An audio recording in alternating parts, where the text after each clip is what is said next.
হে everyone, আসসালামু আলাইকুম। হালাল অ্যান্ড হেলদি কুকিং থেকে আপনাদের সবাইকে জানাই স্বাগতম। আজকে চলে আসলাম মিষ্টি দই রেসিপি নিয়ে। দেখুন দইটা কতটা ক্রিমি হয়েছে এবং কতটা থিক হয়েছে। তো ভিডিওটি ফার্স্ট টু লাস্ট পর্যন্ত দেখবেন। আশা করি দই নিয়ে আপনাদের যত কোশ্চেন আছে সব সলভ হয়ে যাবে। প্রথমে আমি এখানে একটা পাতিলে হাফ লিটার দুধ নিয়ে নিয়েছি। দুধটা বলক চলে এসছে। আপনারা 1 লিটার দুধও নিতে পারেন, নিয়ে এটাকে ঘন করে হাফ লিটার করে নিতে পারেন।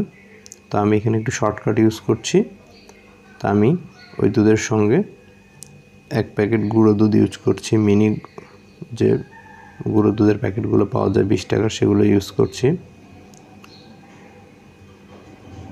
একটা বাটিতে আমি কিছুটা গরম দুধ উঠিয়ে নিয়ে তার সঙ্গে গুঁড়ো দুধগুলো মিশিয়ে নিচ্ছি। নিয়ে ওই দুধের মধ্যে আমি ঢেলে দিব। তাহলে আমাদের দুধটা ঘন হয়ে যাবে।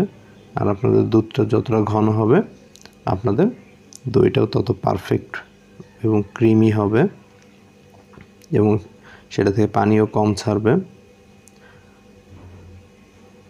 তো ফ্রেন্ডস, এ পর্যায়ে আমি চিনি অ্যাড করছি। আমি এখানে 1/3 কাপ চিনি ইউজ করেছি হাফ লিটার দুধের জন্য।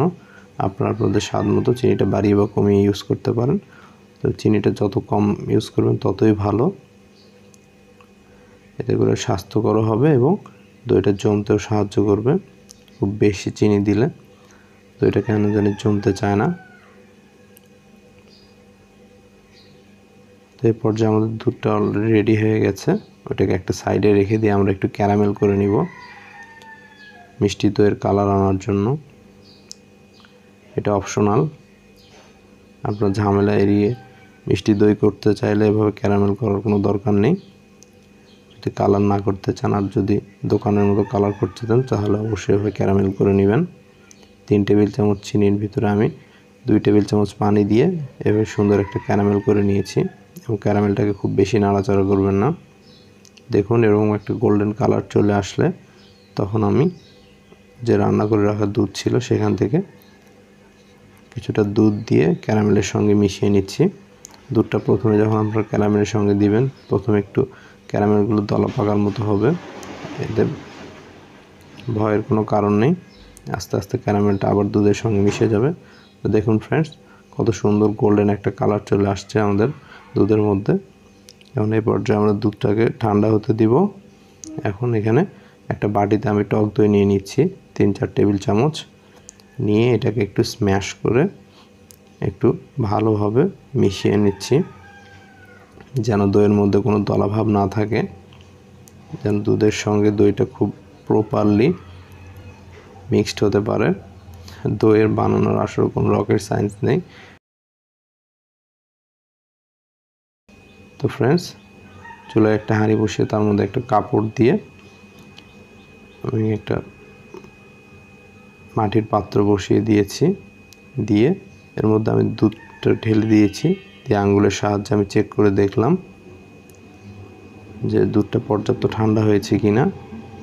এবার আমি ওই দুধ থেকে কিছুটা দুধ দইয়ের যে মিশ্রণটা রেখেছিলাম তার সাথে মিশিয়ে নিলাম।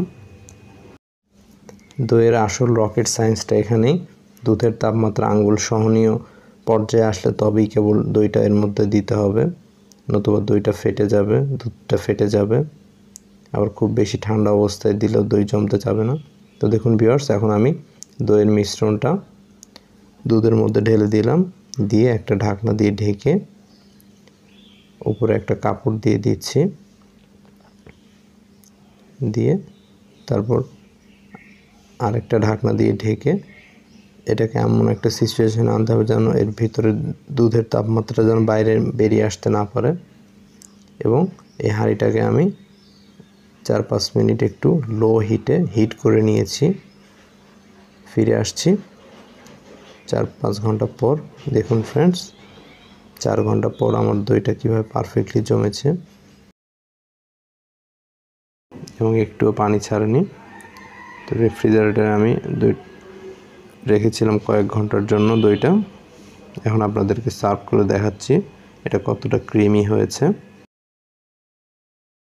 দেখুন ফ্রেন্ডস, কতটা ক্রিমি হয়েছে আমাদের দইটা, অনেক পারফেক্টভাবে জমেছে।